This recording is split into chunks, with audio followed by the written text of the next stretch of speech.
תודה רבה.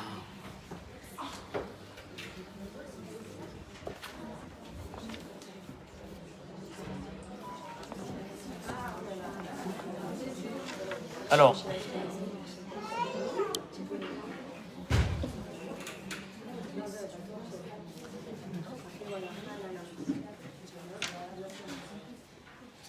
voilà.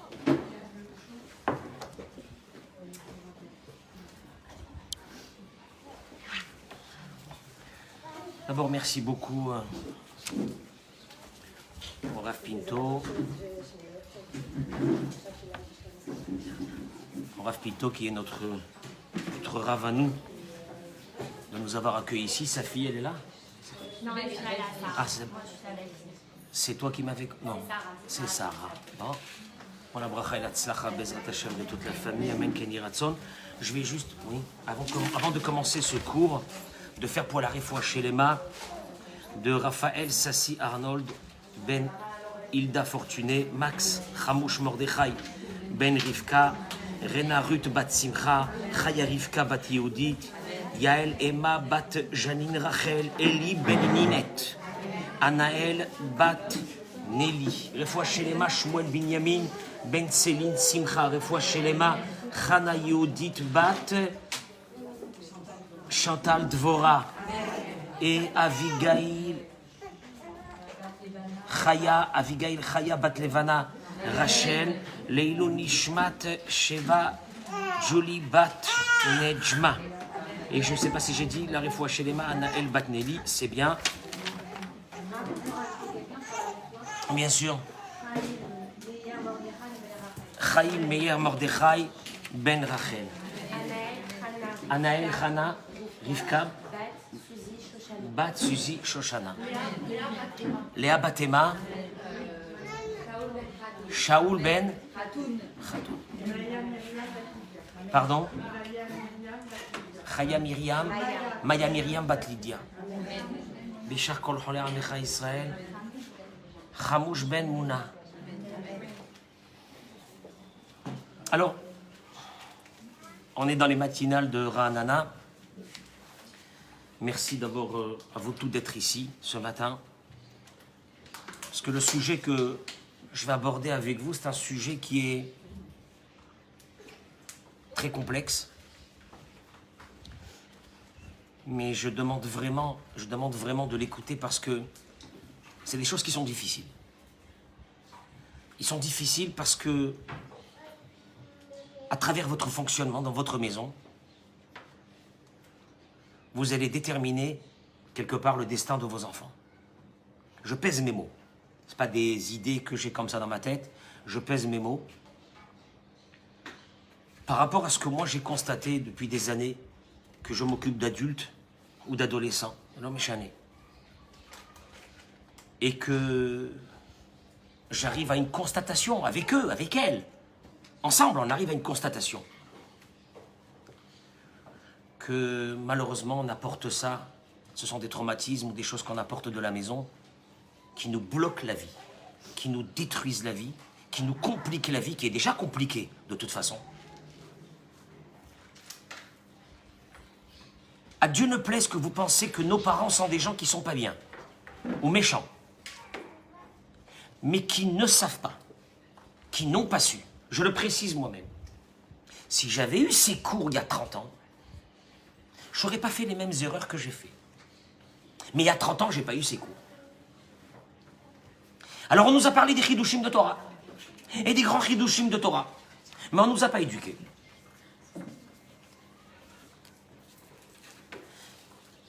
Et j'assiste à des choses qui sont dramatiques, des souffrances, des souffrances.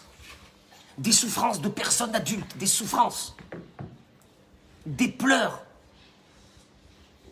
Et à la fin, ça sort tout seul de la bouche. Ce que j'ai vécu dans mon enfance, chez Merachem. Si ce cours pourrait être, par tous ceux qui se sont déjà connectés, partagé au maximum. Mais je vais commencer déjà par une note d'encouragement, pour commencer. Il ramène ici, Laura avait dit que, d'abord, c'est un sujet qui concerne beaucoup les femmes. le sujet des enfants, c'est un sujet qui concerne beaucoup les femmes par la force des choses. Que par la réalité, c'est elles qui sont confrontées le plus de temps dans la journée avec les enfants. Mais il ramène ici une chose. Écoutez-moi bien, parce que c'est très important. On va dire que le canal qui va amener une réussite dans une éducation des enfants à la maison, c'est l'approche qu'aura la maman quand elle doit se confronter, faire grandir ses enfants. J'explique. Il dit une chose. Besimcha ou be'emuna. Vous allez le voir. Beaucoup de joie. Beaucoup de joie. Pas subir. On le verra. Pas subir. On ne subit pas nos enfants. Beaucoup de joie. Beaucoup de emuna. Beaucoup de emuna. Quel shlichut nifla'a. Si les mamans ont un tafkid, un but dans ce monde, c'est de faire grandir une famille des enfants normaux. Et c'est une shlichut. C'est une mission extraordinaire. Achat ma mitzvot agdolot biyoter sheyesh batorah. On subit les enfants fatigués. On est fatigués, ils nous ont fatigués. Mais on a oublié une chose, que c'est la mitzvah la plus importante de la Torah. Quand la Torah, elle a dit Veshinantam levanecha, velimatem otam et benechem, la Torah, elle nous le dit et nous le redit que nous avons une obligation d'éduquer, d'enseigner nos enfants. La Torah choseret ou madgishat achiyuv hagadol bechinuch ha'iladim. Il y a plein d'endroits dans la Torah où c'est que Akadosh Baruch Hu te dit, écoute-moi bien, s'il y a une chose qui me préoccupe, c'est l'éducation de vos enfants. Qui m'a il a dit même à Israël. Parce que nous, on est là, on aborde l'éducation de nos enfants. Bah, c'est notre famille, puis c'est nos enfants, c'est notre famille. Il te dit pas du tout. Akadosh Baruch Hu, lui, quand il te voit tous les matins en train de t'occuper de tes enfants, il est en train de dire, cette femme est en train de s'occuper de mon peuple, Am Israël. Mais la Chinucha, il a dit, moi d'abord, toute la Torah dépend de ça. Toute la Torah dépend de ça. C'est-à-dire, tu veux dire, moi je sais pas si Dieu il m'aime, si Dieu il est avec... Quoi? Tu sais pas si Dieu il t'aime? Mais tu sais pas ce que tu es en train de faire, quoi? Mais tu es en train de t'occuper du hatid, de l'avenir de ce peuple d'Israël. Tu comprends que si nous, nos grands-mères et nos arrière-grand-mères et nos arrière-arrière-grand-mères n'avaient pas donné leur vie pour que nous on soit là ici aujourd'hui, il n'y aurait pas eu le peuple d'Israël. C'est ce que tu es en train de faire toi pour 2-3 générations à venir. Donc ne te dis pas que tu es en train de subir un gros problème à travers tes enfants. Première approche, c'est l'approche qui est importante. Quand tu te lèves le matin, tu dois te dire, je suis en train d'accomplir une mitzvah extraordinaire, l'une des plus belles, voilà la plus belle mitzvah de la Torah. Il dit lui-même, le Rav, que une femme qui réussit son éducation, les enfants sont heureux toute leur vie. Ima tova zosgula le'atzlacha. Il dit quand une maman, elle a cette approche de joie, elle a cette approche d'amour dans la maison, d'attention. Il dit lui-même, Anochi, il dit le Rav Arush, Anochi, moi-même, Yodea ben nafshi, je le sais de façon la plus totale, que toute ma réussite et ma force, surtout il parle de ça, de donner aux autres, de faire pour les autres, elle est venue par cette chaleur que j'ai reçue de ma mère. Il ne dit pas que sa mère était une femme qui avait des connaissances, il n'a jamais parlé de ça. J'ai reçu de la chaleur, j'ai reçu de l'attention. Mais pour ça, il faut avoir une maman qui a compris que ce qu'elle est en train de faire, c'est la plus belle chose. Alors là, elle est motivée, parce que c'est dur, parce que c'est un travail qui est très dur. Mais elle est motivée à le faire. Pourquoi? Parce que tu es en train de faire une chose extraordinaire. Et il dit, si moi j'ai de la force aujourd'hui, si je devrais traduire ces mots, quand je rencontre un adulte qui n'a pas de force, il n'a pas de force, ou il n'a pas de joie, triste, éteint. Il est éteint, il n'est pas méchant, il est éteint. Il te dit, j'ai pas de force. Mais vas-y, fais, je peux pas. Je peux pas, j'ai honte, je suis gêné, je suis pas bien. Tu as 50 ans, tu es gêné encore à 50 ans. Je suis gêné, je sais pas. Pitachon atzmi, efes, zéro. Comment ça se fait? Comment ça se fait? D'où ça vient ça? D'où ça vient ça? D'où ça vient ça qu'à ton âge, tu n'as pas encore de confiance en toi? D'où ça vient ça? Il dit le Rav. Moi, toute ma force, il dit le Rav, toute ma force que j'ai de donner aux autres, de vouloir donner aux autres, c'est parce que j'ai eu cette chaleur à la maison. Kamak Dolé Israël, et je vais rentrer dans le sujet dans 2 minutes, combien de grands du peuple d'Israël ont témoigné que tout ce qui sont arrivés, c'était grâce à leur maman. Je signale la maman dans la maison. La maman dans la maison, c'est déterminant. C'est déterminant. Je ne sais pas dire que c'est facile. On n'est pas en train d'aborder quelque chose de facile, un thème facile, et je vous dis, allez, je vous les mets sur votre tête et allez-y, et faites-le. C'est très difficile, mais il faut être vraiment motivé, que tu es en train d'accomplir la plus belle chose qu'Akadosh Baruch Hu te demande dans ta vie. C'est quoi? C'est tes enfants, rien d'autre. Il n'y a rien d'autre. Je le dis moi à mes fidèles à la synagogue. Ils me disent, je ne sais pas si je vais venir à la tefila le matin parce que je dois rester avec les enfants pour m'occuper, machin. Tu viens pas? Je lui dis, viens pas à la prière. Ne viens pas à la prière. Bon, il y a beaucoup plus que la prière. C'est quoi la prière? Il y a beaucoup plus que la prière avec tes enfants. Tu restes avec tes enfants, reste avec tes enfants, bien sûr. Un qui m'a dit, moi, je dois prier au net, c'est machin. Je dis, quel net? Quel net? T'as tes enfants d'abord avant le net. Mais c'est le net, Akadosh Baruch Hu, tu crois qu'il est content de ton net? Si tes enfants ils sont jetés à la maison, tu t'occupes pas d'eux. Donc il y a des échelles d'importance dans la vie. Combien de grands dans le monde, ils ont témoigné que tout ce qui sont arrivés, c'est grâce à ces mamans qui étaient derrière, qui les ont encouragés, qui les ont poussés à des valeurs. Rabbi Nachman de Breslev a demandé lui-même, que toujours on l'appelle Rabbi Nachman ben Feiga. Pourquoi? Parce qu'il a raconté lui-même. Pourquoi il n'a pas un père? Pourquoi le nom de sa mère? Pourquoi le nom de sa mère? Toujours Rabbi Nachman ben Feiga. Pourquoi? Il a dit lui-même, parce que quand il était petit, sa mère le prenait, elle l'amenait sur la tombe du Baal Shem Tov. Elle posait le berceau sur la tombe du Baal Shem Tov. Elle pleurait que ses enfants réussissent dans la vie. Alors il a dit à Karatatov, reconnaissance du bien, que tout ce que j'ai, c'est grâce à ma mère. Donc la maman, elle est déterminante. On va y arriver aussi au rôle du papa, mais la maman, elle est déterminante dans cette maison. Si l'approche d'une maman dans une maison est une approche qu'elle subit les enfants qui sont dans la maison, alors on aura des enfants déséquilibrés et on y arrivera. Alors, si le matin chez toi à la maison, il n'y a pas de la joie, si le matin, pourquoi de la joie? Akadosh Baruch Hu, tu te lèves, tu fais Netilat Yadayim, tu dis Akadosh Baruch Hu, les Shemichut Kutchavrichou, j'ai pas le temps ni de faire la prière, j'ai pas le temps de rien faire, je m'en fiche.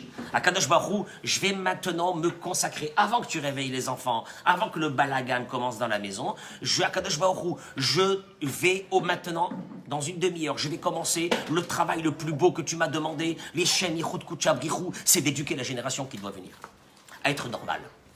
Moi, je vais pas rentrer tellement à être très religieux. Parce que pour moi, le mot très religieux ne veut pas dire grand-chose. Si à l'intérieur du très religieux, il y a un déséquilibre, il vaut mieux ne pas être religieux. Donc c'est pas leur faire entrer beaucoup de Torah, c'est de les équilibrer. Parce que quand tu auras de l'équilibre, la Torah sera très belle après à l'intérieur. Mais quand il y a un déséquilibre, la Torah va accentuer ce déséquilibre et l'en rend dans des grandes dérives. Que je ne veux pas rentrer parce que ce n'est pas le sujet d'aujourd'hui. Aïcha, il est maaseh atzayeret shemetzayeret umeatzevet et dmuto shel hayeled. S'il y a une dessinatrice qui va dessiner l'âme d'un enfant, c'est la femme, c'est la maman. Velachen, il te dit, magiot kol hamachmaot ve'aracha. C'est sur la mère. C'est sur la mère, quand la Gemara, elle a dit sur Rabbi Yoshua ben Hanania qu'il est devenu un maître du peuple d'Israël. Les gens, quand ils le voyaient, qu'est-ce qu'ils disaient? Ashrei Yolato, heureux celle qu'il a mis au monde. Et où il est le père? Ashnoa, où il est le père? Le père, il n'est pas là. C'est pas le père, c'est la mère. Ashrei Yolato. La Gemara dit que quand elle était enceinte, elle voyait des rabbinim passer, elle disait bénissez, bénissez, bénissez mon bébé qui est dans le ventre, qu'il soit quelqu'un de bien, bénissez. Et quand il était petit dans le berceau, elle le prenait, elle l'a amené au Beth Midrash pour qu'il écoute des voix de la Torah. Ashrei Yolato, c'est la maman. Et il dit le Rab, si nous aujourd'hui, quand on voit un tableau de maître, on dit mais quelle beauté, mais ce peintre-là, c'est quelle finesse, quel savoir. Vous avez devant vous une image en 2D, en 2 dimensions. Mais si je vois, moi, un enfant qui sort et qu'il est éduqué, qu'est-ce que je dis? Je dis pas heureux son père. Je suis heureux sa mère, c'est pas son père, c'est sa mère. D'abord, c'est sa mère qui l'a porté dans ce ventre. On le sait bien que même Esav Esav, ce rachat, la Gemara dit, et le Midrash dit, que va sortir de lui toute la Torah orale, le Talmud. Vous avez le Talmud ici, tous les halachot, tout ça sort de Esav. Tout sort de Esav. Rabbi Akiva était fils de converti. Rabbi Meir Baal Hanès était fils de converti. Shema Yadav Talion, les maîtres de la Torah étaient des fils de convertis. Unkelos Aguer était. Mais pourquoi? Pour une seule chose. Parce qu'il est sorti du ventre de Rivka. Mais non, tu ne peux pas faire sortir quelque chose. Le Rachaim Akadosh dit que de Ishmaël ne sortira jamais un converti. Et s'il y a un converti qui est sorti de Ishmaël, c'est qu'il n'est pas dans sa filiation de Ishmaël. Pourquoi? Parce qu'Ishmaël est sorti d'un ventre qui n'avait rien à voir avec la Torah. Donc tout part de la maman. C'est une évidence. Achizou Kazé, cet encouragement-là, dans la mission de la maman, ou les maasa yesot shel hatzlacha shel haisha babayit im ha'iladim. Moi, je le dis à tout le monde. Je vous bénis qu'à la retraite, vous serez heureux. À la retraite, pourquoi la retraite? Tu ne peux pas nous bénir qu'avant la retraite? Parce qu'à la retraite, c'est là que tu es confronté à la vie de tes enfants. En tant que marié, en tant que parent. Toi, à ta retraite, tu verras tes enfants parents. Et si tu verras des parents équilibrés, ça sera grâce à toi. Et si tu verras toi-même devant toi des parents qui ne sont pas équilibrés, tes enfants, en l'occurrence, qui ne sont pas équilibrés, qui sont en train de faire des catastrophes, ta retraite, ce n'est pas une retraite. Tu seras toujours dans les soucis, les pires dans le monde, les soucis, les pires dans le monde. Et tout ça pourquoi? Tout ça pourquoi? Parce qu'on ne nous a pas appris comment être parents. On ne nous a pas appris comment être parents. Je précise, il n'y a pas de mauvais parents. Il n'y a pas un mauvais couple. Il n'y a pas dans un couple quelqu'un qui est mauvais. Il y a des personnes qui ont une méconnaissance totale. Hier soir, une femme, un peu plus que 30 ans, qui pleure au téléphone et qui pleure. Son mari l'a quittée, il ne veut plus rester avec elle. Et je dis pourquoi? Qu'est-ce qui s'est passé? Makara. Et elle me dit, c'est mes colères. Et pourquoi tu as ces colères? Qu'est-ce qu'il y a? Elle me dit, ça vient de mon enfance. J'avais envie de prendre le téléphone, raccrocher. Qu'est-ce que je vais faire maintenant, moi, avec elle? Je vais faire quoi avec elle? Deuxième divorce. Je vais faire quoi avec elle? Je vais faire quoi? Ça vient de mon enfance. Tu entends ces mots-là et ça te fait froid dans le dos. Pourquoi? Parce que tu te remets à ta propre image. Est-ce que toi, dans ta maison, sans le savoir, tu n'es pas en train de préparer des catastrophes? Et là, je rentre dans le vif du sujet, Bezrat Hashem. Ça fait mal. Je vous assure que ça fait mal. Mais c'est notre vie. C'est soit on n'aborde pas ces sujets, et je vous fais un petit truc racidique. C'est mignon, etc. Ça mange pas de pain. Vous sortez d'ici, ça y est. Soit je vous mets l'angoisse.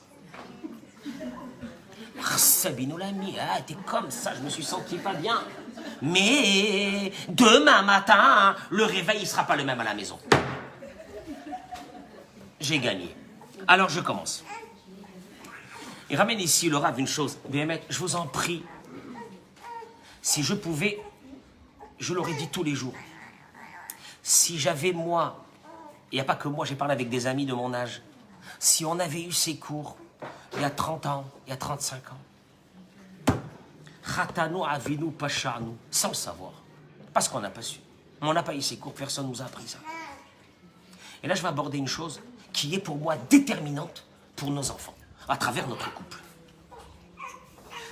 Tzrim Ladat, il faut savoir. Moi, j'essaye de lire ces passages que je vous lis maintenant. J'essaye de les lire tous les jours, pour moi. Vous devez savoir. Chez Shalom Bayit ben Ha'av ve'Ha'em. Le Shalom Bayit entre le père et la mère. Zo, écoutez-moi bien les mots, parce que c'est rare quand ils tapent dessus comme ça. Zo ha-dugma ha-ishit. Comment on peut dire en français? L'exemplarité. Aïkarit, essentiel. Veharishona est la première. Vehachi chazaka est la plus forte. Ça vous suffit? Vous réécouterez. Hein? Les chinucho chez la yelet. Par l'éducation, il n'y a pas d'éducation. Je vous assure qu'il n'y a pas d'éducation. Ce mot éducation, c'est une escroquerie qui est sortie je ne sais pas par où. Il n'y a pas d'éducation. Shalom, Baït, Zoa, Dugma Ishit, c'est l'exemplarité. Aïkarit, essentiel. Arishona, la première. Achirazaka, la plus forte. Les Rinurochelem. Pour l'éducation des enfants, il explique. C'est simple, c'est clair, c'est clair. Il faut pas que je vous les dise par des demi-mots ou que je vous les enrobe avec un peu de sucre glace. Non, je vais vous dire les choses. Parce que si vous les savez, je vous assure que vous sauverez vos enfants. Sinon, on n'a pas été sauvés, alors au moins nos enfants. Un enfant doit voir devant ses yeux. Des parents éduqués. Il n'y a pas tu éduques tes enfants. L'enfant doit voir devant lui des parents éduqués. Ah bon? Et c'est quoi des parents éduqués? C'est quoi des parents éduqués? Les parents disent merci, excusez-moi. C'est pas ça éduqué. C'est quoi des parents éduqués? Un parent éduqué. C'est quelqu'un d'abord que quand il parle, tu ne peux pas avoir une bouche d'un adolescent, de dire des vulgarités. Tu es en train de tuer ton fils parce que ton fils un jour il va traiter sa femme comme ça. Le problème c'est que sa femme un jour elle supportera pas, elle le laissera. Et ton fils il va te revenir à la maison parce qu'il a appris que quand on a un problème on ouvre sa bouche. Mechabed,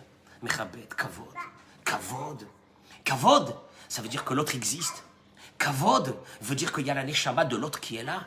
Kavod, c'est que quand ton fils te voit en train de respecter ton mari, de bien parler avec ton mari, et que ton mari, lui aussi, parce qu'attention, je précise, ce cours-là, s'il n'est pas vu par les maris, parce que là, il y a les femmes, j'ai perdu mon temps.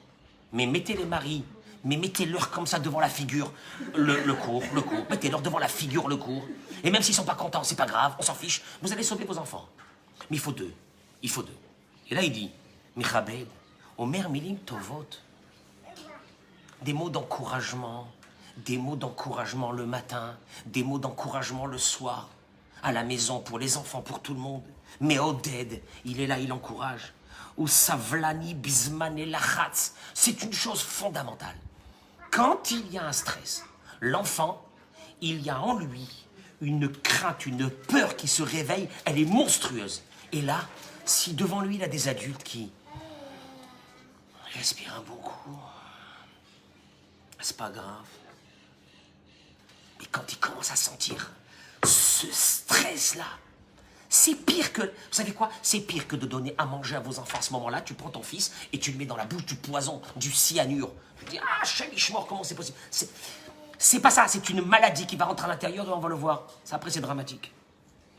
Noten ou mashpia, un adulte, devant un enfant, c'est quelqu'un qui donne. Yodéa l'akshiv, il sait écouter. Il passe du temps, il écoute.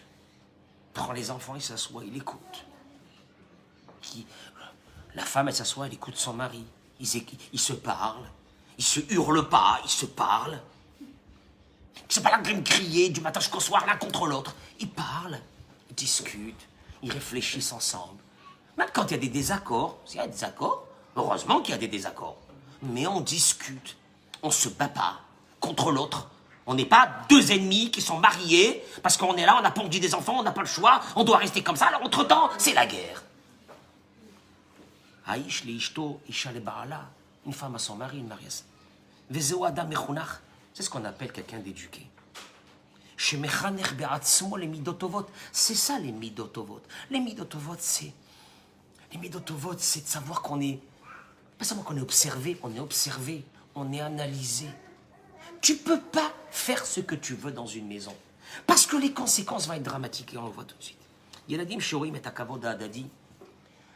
Les enfants qui ont vu ce respect dans la maison, et ta netina, et ta hava, cet amour, cette envie de donner. Shorim yudaim le'oded echad et hasheni. Des parents qui sont là et qui s'encouragent mutuellement. Sheim echatoe, que quand l'un des deux parents a fait une erreur, Hacheni lo choveroto. Le deuxième, il s'attrape pas dessus, il veut l'écraser parce qu'il a fait cette erreur. Est-ce qu'il elle est rentrée, elle a amené la voiture à un coup. Mais tu sais pas conduire. Mais qui t'a donné ton permis? Mais de quelle permission tu as pris la voiture? Mais pourquoi t'es sorti? Mais pourquoi si? Mais pourquoi les oded, le caracloum, les oded, être là, encourager l'autre, faire vivre l'autre, ne pas l'écraser à l'autre. Tu dis pas ton mari, t'as moins que rien. Comme lui, il n'a pas le droit de te dire, ah, t'as pris des kilos. C'est ton mérite, on se parle bien, on se respecte. Quand ils voient ça,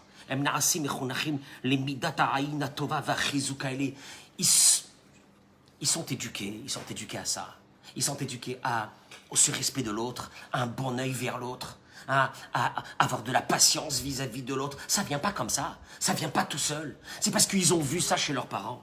Il a dit chez Roy Morim, chez Smechim Zebazé, quand des enfants voient des parents qui sont bien ensemble, ils sont amoureux, ils se respectent, ils s'aident, ils sont là. Le mari, il est là en train de s'occuper de sa femme, la femme de son mari. Ils ont un regard large, ils sont pas...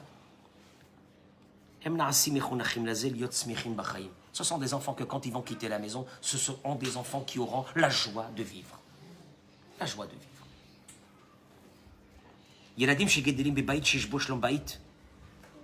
Des enfants, c'est ça l'histoire. Nous, on a l'impression que quand on se bat avec notre mari, ou le mari avec la femme, c'est un problème entre nous deux. Moi, les enfants, je m'occupe bien d'eux. Les enfants, je les gâte. Les enfants, je leur donne tout ce qu'ils ont besoin. Mais tu sais pas que cette problématique, s'il n'y a pas de shlom bayit dans une maison, il n'y a pas de respect, il n'y a pas un savoir-vivre, il n'y a pas une éducation. Je parle d'éducation pas au niveau des enfants, une éducation au niveau des parents. Il te dit, ces enfants qui grandissent dans une maison comme ça, est-ce que vous savez ce que ça veut dire avoir une âme qui est saine? Une âme qui est saine t'affronte tous les problèmes de la vie. Tu n'as pas peur de rien. Une âme qui est saine, tu vas affronter la vie. Mais pas seulement tu affrontes la vie, tu l'affrontes avec positivité. Tu n'affrontes pas la vie en étant une victime de ta vie. Qui, kamour, parce qu'ils se sont imprégnés de cette force qu'ils ont vue dans la maison. Ils sont imprégnés à l'intérieur d'eux-mêmes de cet amour, de cette amitié qu'il y avait entre les parents ou avec les enfants. Des enfants pareils. Vous vous rendez compte, il y a des enfants qui ne veulent pas vivre. Ils n'ont pas la force. Il y a des adultes qui se traînent une vie entière. Parce qu'ils n'ont pas vécu, ils n'ont pas reçu ces vitamines qu'ils auraient dû recevoir. C'est une maison paisible, des parents qui s'aiment, de l'amour, de la simplicité, de la discussion, du temps, de la disponibilité, qui fait qu'un adulte, quand il sort, il est fort. Mais quand il est fort, il a envie de construire une belle maison lui aussi. Yeladim chez Gedelim Kar, les enfants qui vivent dans une maison pareille, moi je peux vous donner un conseil. Quand j'ai vu des adolescents qui traînaient dehors, jusqu'à des heures impossibles, moi ma vraie question elle est, un enfant, écoutez-moi bien ce que je vous dis, un enfant, une adolescente, un adolescent, qui est bien dans sa maison, qui vit bien dans sa maison, parce que sa maison est un cadre d'amour, de paix, de tranquillité, de respect, même quand il va pas bien, même quand ses études sont pas terribles, mais il est bien dans cette maison. C'est un enfant qui veut pas sortir. C'est un enfant qui veut pas sortir. Et si vous voyez une adolescente, à 1h, 2h du matin, qui peut pas rentrer à la maison, c'est parce que cette maison, il ne fait pas bon de vivre. C'est clair. C'est clair, et celui qui n'est pas d'accord, qui vienne me voir. Mais c'est clair. Mieux que ça, il dit. Quand il y a cet amour dans la maison, et que quand quelqu'un fait une bêtise, c'est pas grave. Et on est là et on encourage.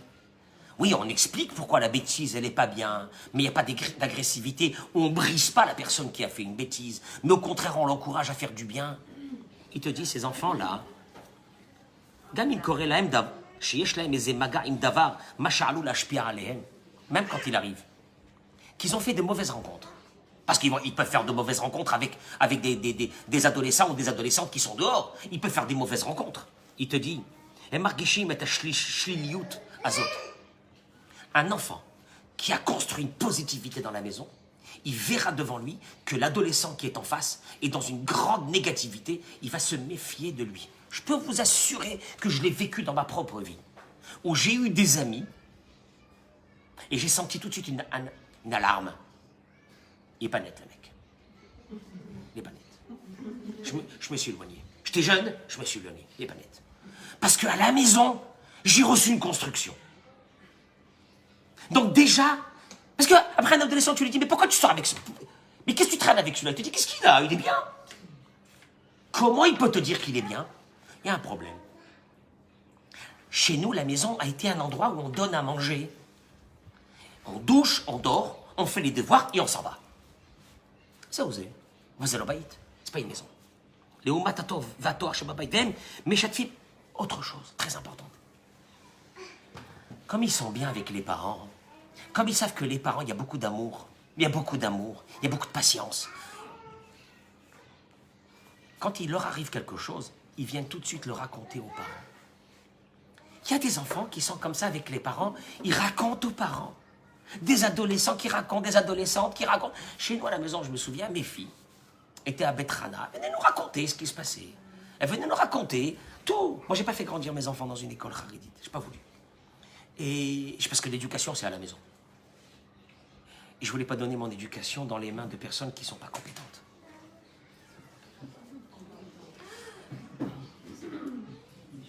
Donc, les études, c'est dans une école sérieuse, et l'éducation, c'était à la maison. Mes filles sont mariées avec des avrichim, ils ont fait des études dans des grandes facs, etc. Ça n'a rien à voir. Ça n'a rien à voir. Mais quand il y avait des rencontres, il y avait des trucs bizarres qu'ils voyaient, ils venaient nous le raconter. On parlait, c'était ouvert, on pouvait discuter. Il n'y avait aucun problème. Il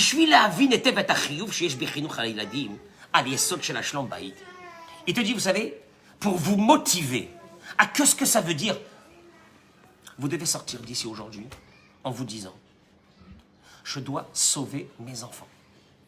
Et pour sauver mes enfants, on doit obligatoirement à ce que la maison où ils vont vivre doit être une maison où il fait bon de vivre. Et sinon, on va faire grandir des fous. Je pèse mes mots. On va faire grandir des fous. Et si ce n'est pas des fous, ça sera des grands malades. C'est presque pareil. Je ne sais pas quelle est la différence. Mais un homme, j'ai eu froid dans le dos quand un homme, un homme d'un certain âge déjà, je suis en contact avec lui à Paris, il m'a dit un jour comme ça, après beaucoup de discussions, il m'a dit un jour, vous avez entendu parler du docteur Mengele? Je lui ai dit oui. Il m'a dit c'est mon père. J'ai dit,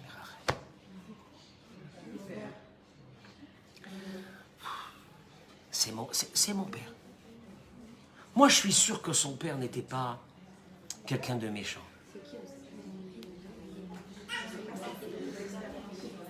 Ça a été un monstre dans les camps de la mort. Il m'a dit, mon père, c'était la même chose.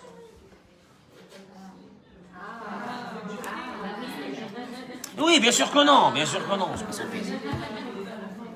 Pas son vrai père. Mais comment il me l'a dit? Il m'a dit, vous connaissez, mais comme ça il me l'a dit, vous connaissez Dr Mengele? J'ai dit oui. Il m'a dit, c'est mon père. Je dis, ah, Lester, c'est ton père. Ce qui est très dommage, c'est que je suis sûr que son père, Alav Shalom, n'était pas quelqu'un de méchant. Et je lui ai dit, parle-moi de tes grands-parents. Il m'a dit, c'était la même chose. Elle m'a lassé. Il n'y a pas à discuter. C'est comme ça. Pour être motivé à ce qu'on va aborder maintenant, que coûte, il faut qu'il y ait une maison où il fait bon de vivre. Il dit, Laura, on va aborder qu'est-ce qui se passe dans une maison où il y a des problèmes. Je vous dis la vérité. Si nos maisons étaient des maisons, entre guillemets, équilibrées, et qu'il y avait une paix dans ces maisons, les psychologues font faillite. Sur place, on arrête les psychologues. Je vous assure. Je vous assure. Et je répète, nos parents, on n'est pas en train de faire le procès de nos parents. Nos parents n'étaient pas des gens méchants. Nos parents n'ont pas su, un. Et deux, nos parents, ce qu'ils nous ont fait subir à nous, c'est ce qu'ils ont aussi subi. Alors à un moment donné, il faut couper cette folie. Il faut la couper, cette folie. Encore une fois, je précise, vous devez être 2 personnes dans cette maison. Vous devez être 2 personnes dans cette maison. Alors il dit, vous savez, je vais vous motiver en vous donnant ce qui se passe. Quand dans la maison, c'est le balagan. Et il commence. Kol kinkul la shalom. Écoutez-moi bien. Il y a plusieurs degrés, malheureusement, dans une crise dans un couple. Mais tout dysfonctionnement. Gorem le tzaleket benefesh hayeled. Ça n'existe pas un couple qui a vécu dans des crises et que l'enfant n'est pas sorti avec des cicatrices dans son âme. Atkama, combien la crise? Zetalou birgishut shel hayeled. Alors là, ça dépendra de la sensibilité de cet enfant.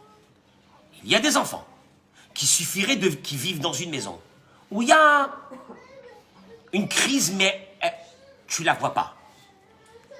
Le père, il parle pas avec la mère, on se parle pas, on fait un cessez-le-feu. Hein. On fait un fait, tu m'embêtes pas, je t'embête pas. Tu m'embêtes pas, je t'embête pas, on s'embête pas. Tu fais ce que tu veux, je fais ce que je veux, et puis c'est terminé. Et au moins on est tranquille. Ça s'appelle ça vivre dans une maison où il n'y a pas de paix, il n'y a pas d'amour, il n'y a rien, mais il te dit, si l'enfant a une âme qui est sensible, il y a des enfants que même quand il y a une tension, juste une tension, mais une tension qui est là, qui dure. Et il est venu, il m'a dit, je ne parle pas avec eux. On se parle pas, je lui adresse plus la parole. Je fais combien de temps? Ça fait 3 semaines qu'on se parle pas. Pas un mot, je lui dirais. Je lui dis, mon pote, tes enfants, comment... Ah ben mes enfants, ils sont tranquilles. Je lui dis, tu verras un jour. Tu verras un jour s'ils seront tranquilles. Tu verras.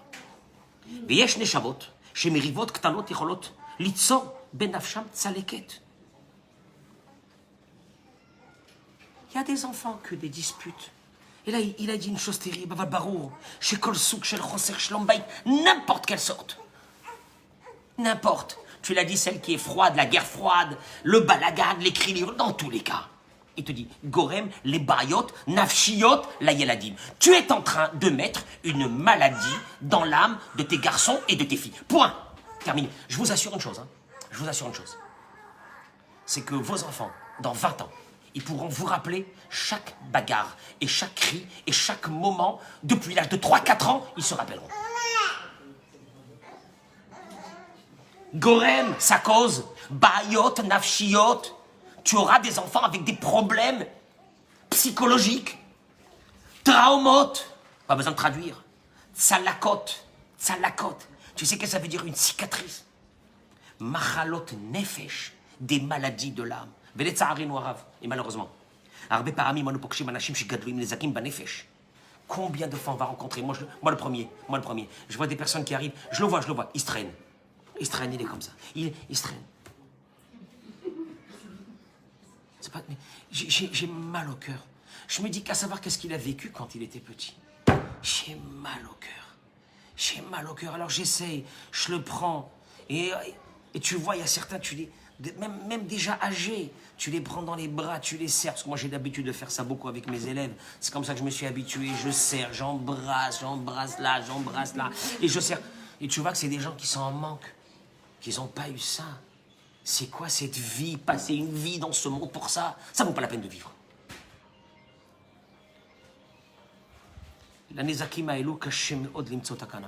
Je peux vous dire qu'après, même avec les psys, c'est très compliqué. Encore une fois, si je devais schématiser 50, 60, 70, 80% des divorces vont provenir que dans l'un ou dans les deux, il y a un vécu, et c'est ce vécu qui ne leur permet pas d'avoir une relation normale. Alors on appelle ça, il est mauvais, il est méchant, il est ci, il est psychorigide, il est comme ça, il est machin. Ça vient pas tout seul. Ça ne vient pas tout seul. On ne naît pas comme ça. On est normal. On est d'abord normal. Ça, il faut le savoir. C'est tout. C'est après qu'il y a... L'opam, il dit malheureusement, il n'y a pas une fois. Ani pogesh anashim shem kvar mevugarim. Veyesh lahem ba'atzmam yeladim. J'ai rencontré des personnes. Ils sont déjà âgés. Ils ont des enfants. Certains ont déjà des petits-enfants. Ve'hem itvadim lefanai. Et ils m'avouent. Sheyesh lahem sin'a la'aba shelahem. Ils ont à l'intérieur d'eux une haine contre leur père, de ce qu'il a fait subir à leur mère. Ou bien une haine contre leur mère, de ce qu'elle a fait subir au père. Ils n'arrivent pas à pardonner à ses parents de ce qu'ils ont vu à la maison. Ils n'ont pas demandé à voir ça. Il y a certains, ils ne veulent pas se marier. Ils subissent le mariage. Ils ne veulent pas. Le mariage, pour eux, c'est un problème. Le mariage, ça a été une guerre. Ils l'ont vu depuis qu'ils étaient petits. Ils ne veulent pas se marier. Il te dit, il y a des conséquences. Il y en a plein. Mais toutes, Totsar Yashir, Lema, Sheotam, Adashim, Kiblu, Bebetam, provient directement de ce qu'ils ont vécu dans leur maison.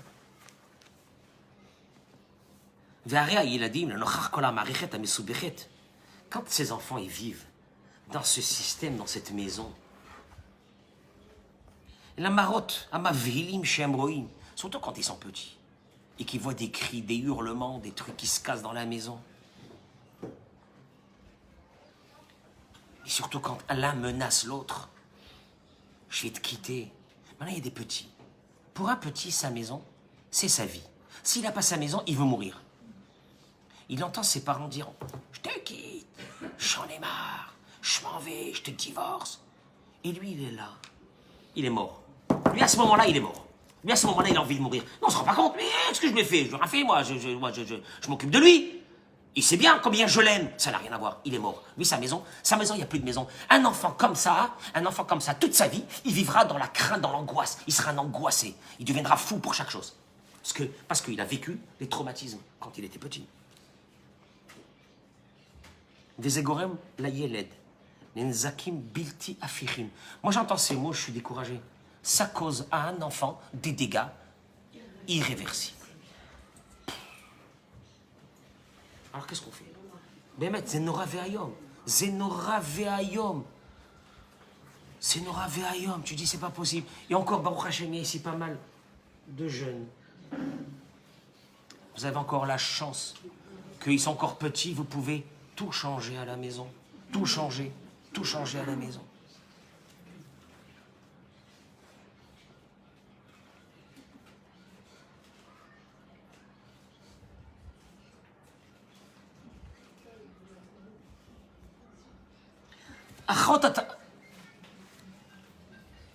Je voudrais conclure avec quelque chose de très important. Quand ça ne va pas dans une maison, l'une des conséquences c'est c'est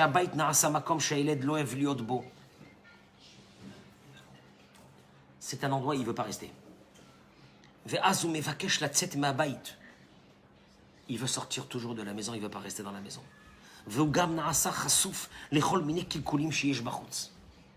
Et là, automatiquement, il est... Quand une adolescente n'a pas eu de son père l'amour qu'elle avait besoin, la tranquillité, l'amour de sa mère, encore une fois, si elle n'a pas eu, c'est parce que les parents eux-mêmes n'ont pas eu de leurs parents. Voilà. On fait que... C'est terrible. On fait que continuer. Je voudrais arriver un jour à ce qu'il y ait une génération qui a brisé tous les liens. Qu'on a gardé les bonnes choses de nos parents et qu'on s'est débarrassé des mauvaises choses. Parce que sinon, on est en train de perpétuer, encore pour la génération à venir. Un père qui hurle dans une maison à la mort pour chaque chose, va faire grandir des enfants qui seront les terreurs dans leur maison. Une mère qui ne... Pas seulement qui ne sait pas se contrôler, mais qui ne sait pas se contrôler, ou qui va prendre son mari pour un moins que rien, va en faire de lui à la maison. Ça aussi, c'est parce qu'elle n'est pas méchante, elle. C'est ce qu'elle a vu avec sa mère. Mais le problème, c'est quoi? C'est que maintenant, sa fille va faire la même chose avec son mari. Bévadaï, bévadaï. Mais on a les capacités de réparer. On a les capacités de réparer, surtout quand on a encore les enfants à la maison. Quand...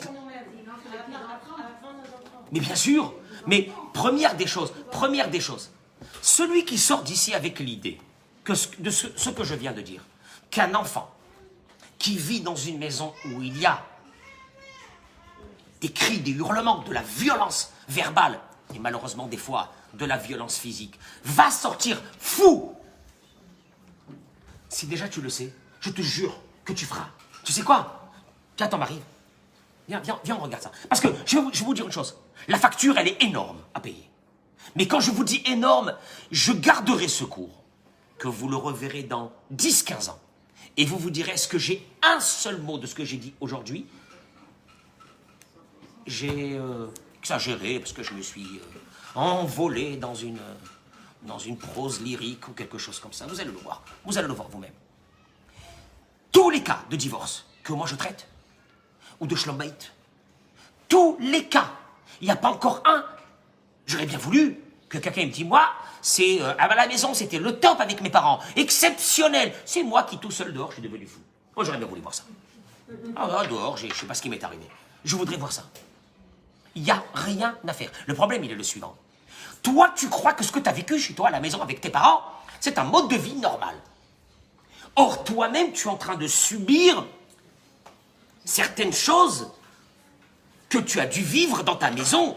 Et sans le vouloir, tu es en train de les faire subir aux enfants, ma pitome. Pour qu'eux aussi continuent.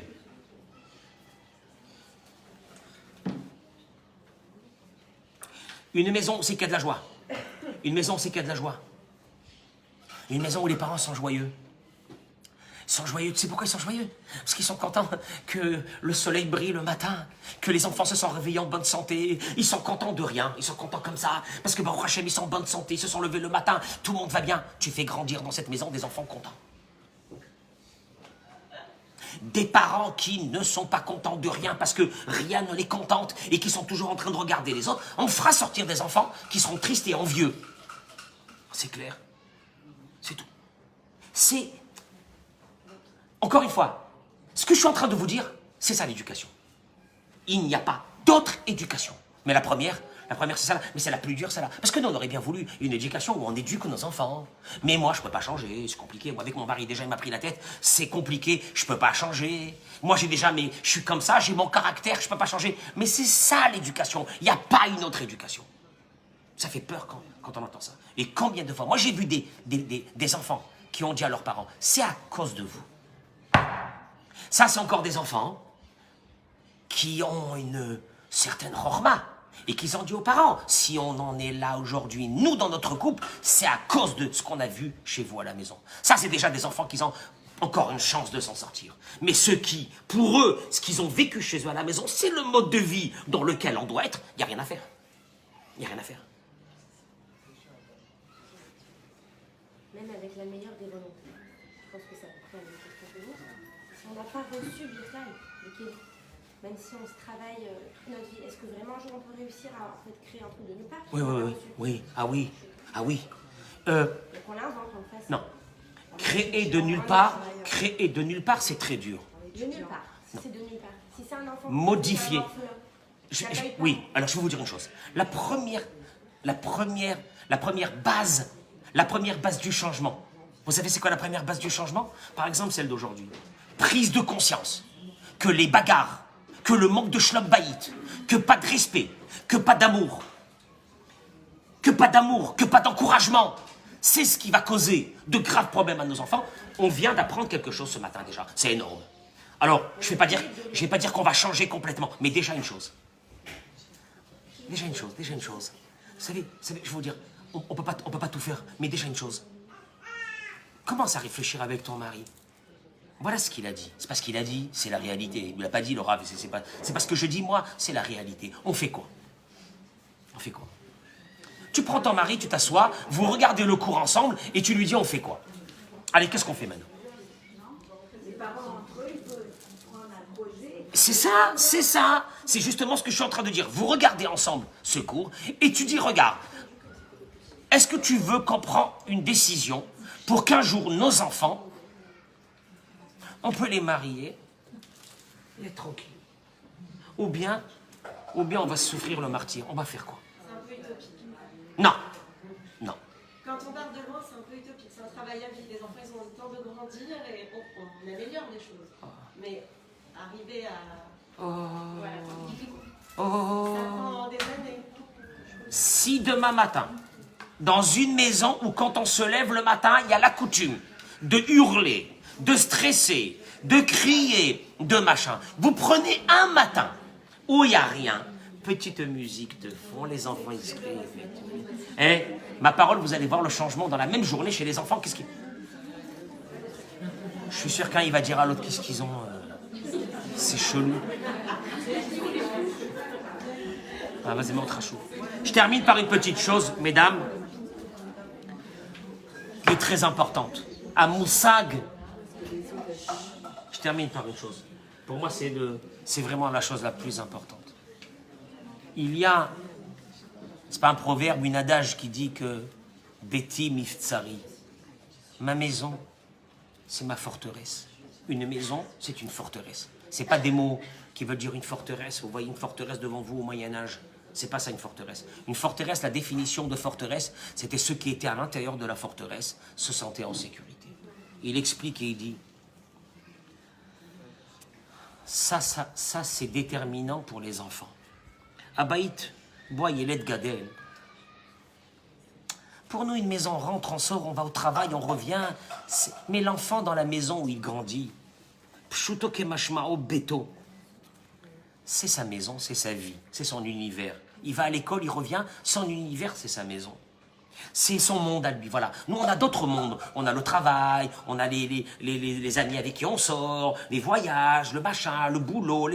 L'enfant, son univers, c'est l'école, la mora, il revient de l'école, c'est maintenant il rentre dans son monde à lui, il rentre dans son cocon à lui. Ça doit être un endroit où quand il rentre à l'intérieur, il se sent en sécurité, il est bien, il est en paix. Toute la journée, il était dehors, les copains, les amis, ça criait, l'école, c'est assez agressif. Il rentre à la maison. C'est maintenant le moment où il va puiser les forces de son âme. Et c'est de là-bas qu'il va puiser les forces de son âme. J'ai toujours dit, moi, que...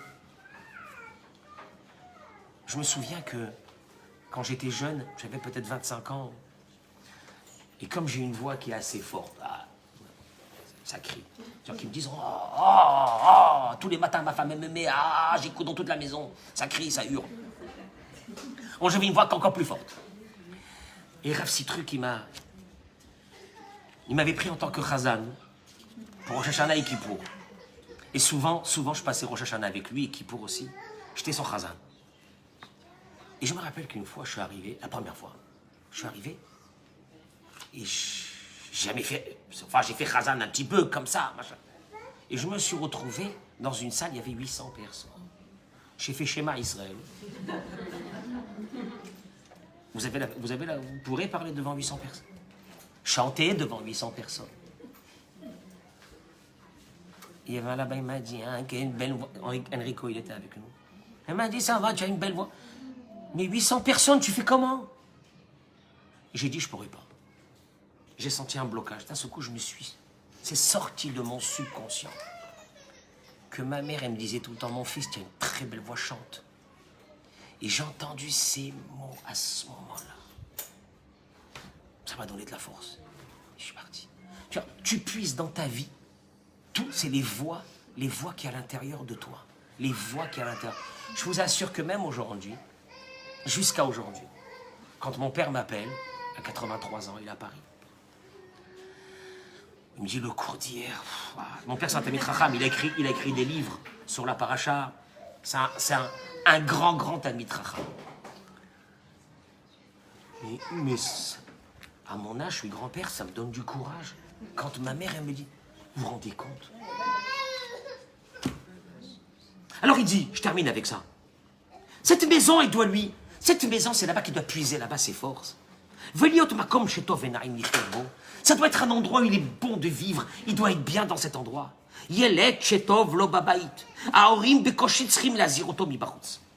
Un enfant qui puise des bonnes choses à la maison. Il est content dans cette maison. Il vit bien dans cette maison.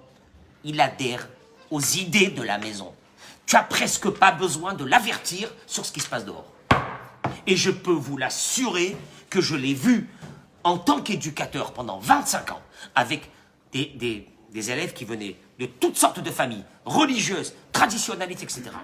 Les enfants qui avaient un très bon rapport avec les parents, on n'a pas eu besoin de les avertir de ne pas faire telle et telle chose et cette bêtise. Ils ont adhéré à la maison à un message tellement positif qui était enrobé d'amour, de respect. Il ira jamais faire les bêtises avec les autres, même pas dans le rêve.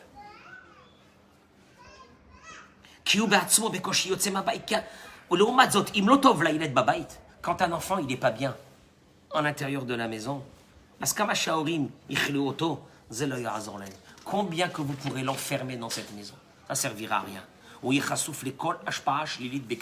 En d'autres mots, il va aller chercher ce qui lui manque dans la maison dehors.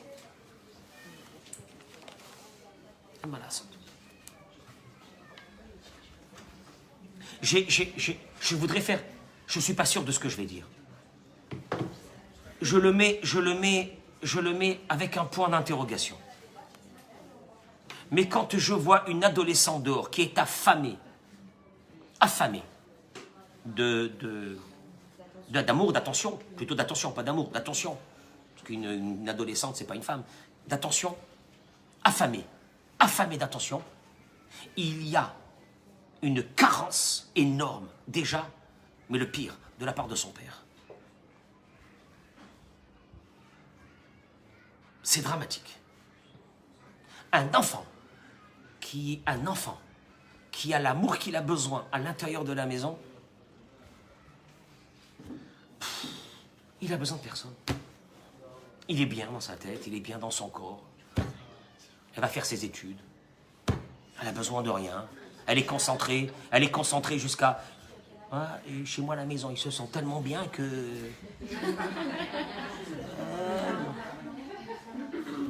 La dernière qui a 21 ans, voilà, maintenant, elle fait ses études, elle me dit, papa, je suis bien. Bien sûr, elle est bien. Elle est tranquille.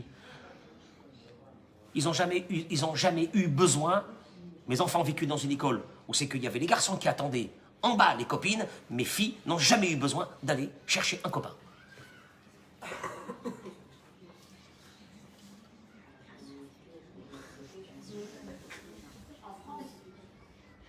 Oui, à Paris. On n'habitait pas dans une communauté. Libre, on était libre. C'est pas rien, c'est un problème. C'est un problème que nous, on n'est pas conscient de ça. C'est un problème. Une adolescente, elle a besoin de l'amour de son père. C'est son premier homme. Elle a besoin de l'amour de son père. Un adolescent, très important, a énormément besoin d'amour de sa mère. Il ne le montrera pas, mais un adolescent, il faut le prendre dans les bras. Un adolescent, il faut... Vous savez, je vais vous dire une chose. Il y a beaucoup de personnes qui m'ont dit, mais moi, je ne suis pas tactile, et moi, je ne suis pas ci, et moi, je n'ai pas l'habitude, et moi, je ne suis pas ci. Ben, tu t'habitues. Casse-toi la tête, tu t'habitues. Quel est le problème? Quand on prend quelqu'un dans les bras, un enfant, un adolescent, tu n'as pas besoin de parler. Tu sers bien, tu embrasses, tu n'as pas besoin de parler. C'est bon. C'est un besoin vital. Juste pour la petite histoire, comme j'ai vécu beaucoup d'années avec des adolescents, plus de 25 ans, et le matin, mes élèves, très important, je parle des écoles de garçons, bien sûr, parce que j'ai eu aussi pendant 8 ans les classes Kitaïou de bêtes de filles. Mais ça, j'avais encore un autre rapport exceptionnel d'adhésion de toutes ces filles par le respect que je leur ai donné, la chaleur, l'attention que je leur ai donnée. Mais c'était une autre façon, une autre approche. Les garçons, Il venait le matin et il rentrait en classe, il me disait d'abord le câlin. 1m80. Non, alors le câlin. Et je me suis habitué toute ma vie, c'est le câlin. Ce câlin-là, il a sauvé des générations. Ce câlin, comme ça, ce câlin. Ah, c'est bon comme ça, je le prends. Ça, c'est bon comme ça, je fais c'est bon. Les ados, c'est rare quand on veut les embrasser, c'est rare qu'ils nous repoussent un peu. C'est pas parce qu'ils nous repoussent qu'ils ne veulent pas. Ils nous repoussent parce qu'ils ne savent pas comment faire. Mais on s'habitue à ça. Mais c'est très important. Ce sont des choses qui sont très importantes. Et encore une fois, c'est un grand projet. C'est un très grand projet. Mais les conséquences sont dramatiques. Ou bien le contraire. Les conséquences, c'est qu'on peut faire sortir des enfants avec une force qu'ils ont envie de faire dans leur vie. Qu'ils ont peur de rien. Et que demain, ceux qu'ils auront vus chez nous, c'est ça ce qu'il faut dire à vos maris, il faut qu'ils écoutent avec vous ces cours. Ceux qui verront chez vous, ils le feront dans leur maison. Si la situation est très mauvaise, si la situation est nocive, ils vont recréer le même endroit de nocivité, parce que c'est ce qu'ils connaissent dans leur vie. Juste une chose. Et je termine avec ça. Kan makom, les taken taout nefutsa etzel haorim. Il dit, juste avant de terminer, je voudrais quand même vous réveiller sur une dernière chose, qui est très importante. Une petite erreur. La semaine prochaine, invitez quelqu'un qui vous fait un petit truc léger. Comme ça, et c'est tout. Si la vie pouvait être que légère, moi j'aurais bien voulu, si la vie pouvait être que légère. Mais tout ce que je vois provient de la maison de l'enfance. Tout. Je sais pas quoi faire. Alors à un moment donné, il faut prendre le problème à la racine. Sinon, c'est pas possible. Il dit juste une chose. Je termine avec ça. Taout nefutsa etzel haorim. Il y a une erreur chez beaucoup de parents qui ont des moyens. Chez Rocheville qui pense. Chez Apinouk, chez Mesapkim, la Yelet. Kol mishalot libo begashmiut, quand ils donnent, Baruch Hashem, tout ce qu'ils ont besoin aux enfants. Yachol lechasot et acheser anafshi. Oui, à la maison ça va pas, chez nous, entre nous, mais c'est pas grave, parce que quand même, Baruch Hashem, on les gâte. Mais on les gâte de chez gâté. Il dit, il mène la Yeledet Aïka. Juste une chose, vous pouvez gâter votre enfant tant que vous voulez.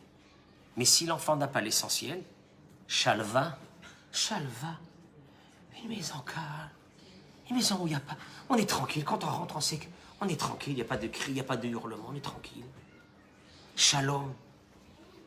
Ils sont là, ils voient papa et maman assis, en train de prendre un café, discuter. Chom, de la chaleur. Ahava, de l'amour. Yachas, c'est ce temps qu'on met avec eux. Akshava, qu'on les écoute. Havana, qu'on les comprenne. Qu'un adolescent, quand il est adolescent, il est très malade. Il va guérir vers 18 ans. Entre-temps, de 11 ans à 18 ans, c'est un grand malade. Il a 42 de fièvre. Non mais, c'est très important de savoir. Toi, tu vois ton adolescent comme ça va qui commence à me dire, qui l'a celui-là? Il est malade. Son cerveau, c'est rien. Réfléchis, il va guérir. Mais entre-temps, tu peux pas dire, je m'en fiche qu'il a 41 de fièvre. Il faut qu'il se conduise comme tout le monde. Ça va pas marcher. Il est malade. Entre-temps, qu'est-ce que tu lui fais? Quand il y a un malade, tu le couvres, tu lui amènes une soupe, un thé. Un malade, il ne veut pas se lever le matin. Pas tous les jours, mais il ne veut pas se lever. Il ne veut pas se lever Shabbat à la tfila. C'est pas grave. Mais on s'en fiche de la tfila. Par contre, après la prière, papa, il vient, il le réveille doucement, il lui dit, on t'attend que tu fasses ta prière, et après, on va manger. On a faim, mais on t'attend.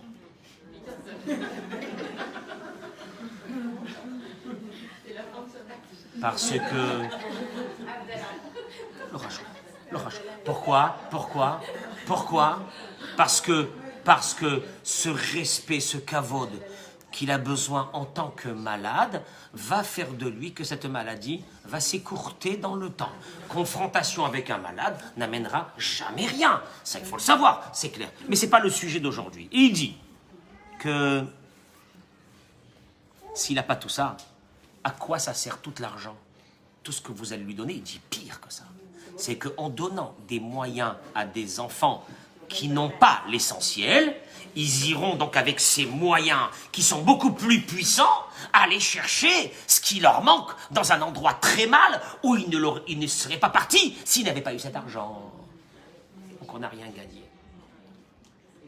Matière à réflexion. Je suis désolé de vous avoir cassé le moral. Mais si je peux sauver un enfant ici, parce que ses parents, ici ou ailleurs, ses parents auront pris conscience, un seul. Zé Iye Sechari, ça sera ça mon mérite. Bezrat Hashem, Chazak Baruch. Merci à vous, mesdames. Toda Rabba. Pardon?